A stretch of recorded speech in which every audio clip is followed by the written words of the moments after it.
Segunda-feira, 15 de janeiro.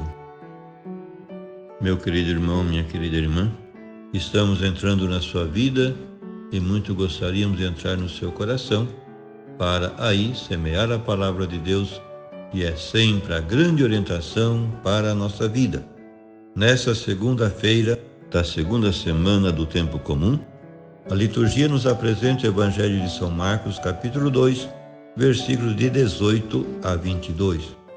Naquele tempo, os discípulos de João Batista e os fariseus estavam jejuando.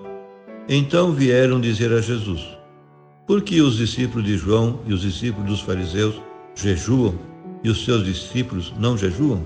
Jesus respondeu: os convidados de um casamento poderiam, por acaso, fazer jejum enquanto o noivo está com eles? Enquanto o noivo está com eles, os convidados não podem jejuar. Mas vai chegar o tempo em que o noivo será tirado do meio deles. Aí então eles vão jejuar. Ninguém põe um remendo de pano novo numa roupa velha, porque o remendo novo repuxa o pano velho e o rasgão fica maior ainda.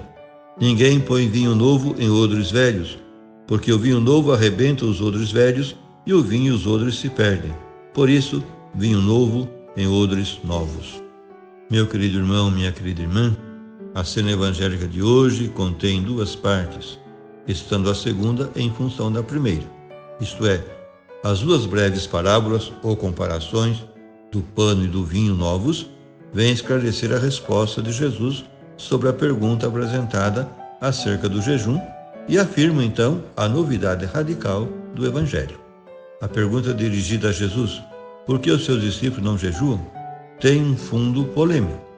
Os discípulos de João Batista jejuavam regularmente, assim como os fariseus. Pelo contrário, os discípulos de Jesus não o faziam.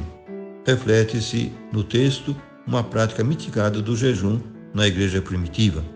Para o judaísmo oficial, o jejum era a prática fundamental de religião, a ponto dos judeus piedosos, como eram os fariseus, jejuarem até 2 vezes por semana, a fim de acelerar a chegada do Messias e do reino de Deus. Por seu lado, as comunidades apostólicas pareciam desvalorizar o jejum, que não é mencionado em nenhum dos sumários do livro dos Atos dos Apóstolos, referentes à vida da comunidade, embora se mencione noutras passagens, não muitas. Por que é que os cristãos não seguiam as normas judaicas do jejum? A resposta é dada por Jesus no Evangelho de hoje. Não se podem jejuar os amigos do noivo enquanto o noivo está com eles. Não se costuma jejuar nas festas de casamento. E Jesus é o noivo das bodas de Deus com o seu novo povo e com a nova humanidade dos tempos messiânicos, inaugurados pelo reino de Deus na pessoa de Cristo. Na sua resposta, Jesus prossegue com a imagem veterotestamentária dos esponsais de Deus com Israel. Quando lhes faltar o noivo, alusão à morte de Jesus, então os seus amigos jejuarão, isto é, sofrerão perseguições e dificuldades, tristeza e desolação.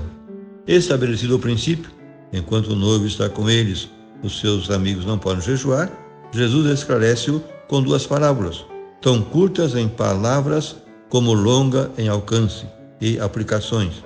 Ninguém coloca remendo de pano novo em roupa velha, porque a peça nova repuxa e deixa o rasgão maior. Igualmente, ninguém coloca vinho novo em odres velhos, porque o vinho novo rebenta os odres e perdem-se o vinho e os odres. Para vinho novo, odres novos. No que respeita à salvação do homem por Deus, as 2 parábolas, pano e vinho novos, sublinham a incompatibilidade da nova situação religiosa criada pela vinda de Jesus com as velhas instituições mosaicas, representadas aqui pelo jejum dos fariseus e dos discípulos de João. Tomando como ponto de partida a questão do jejum, a mensagem transmitida por Jesus é o novo que se inaugura na sua pessoa, doutrina e conduta. O jejum em questão é símbolo do Antigo Testamento, do velho estilo religioso. Ao rejeitá-lo, Jesus declara que nos velhos moldes da lei e instituições mosaicas não pode acontecer o novo espírito do Evangelho e do reino de Deus, porque esses são o pano e o vinho novos, incompatíveis com a roupa e os odres velhos. De fato, Cristo não se empenhou em reformar a sinagoga e o velho culto. Antes fundou o novo povo de Deus, a nova comunidade cultural, o novo Israel, isto é, a Igreja. Por fim, rezemos. Nós te bendizemos, Pai, pelo cálice do vinho novo, que sela a tua aliança conosco pelo sangue de Cristo. Ele entregou-se nas mãos dos verdugos, para que do seu sangue derramado nascesse um novo povo, como da uva prensada nasce o vinho da festa. E esse vinho novo do teu Espírito, fermento do reino, faça arrebentar os nossos odres envelhecidos, para que possamos assimilar a novidade do Evangelho.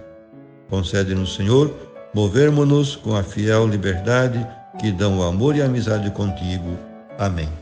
E a você, meu querido irmão, minha querida irmã, que me acompanhou neste encontro com a Palavra de Deus, desça sobre ti a bênção de Deus Todo-Poderoso, Pai e Filho e Espírito Santo. Amém.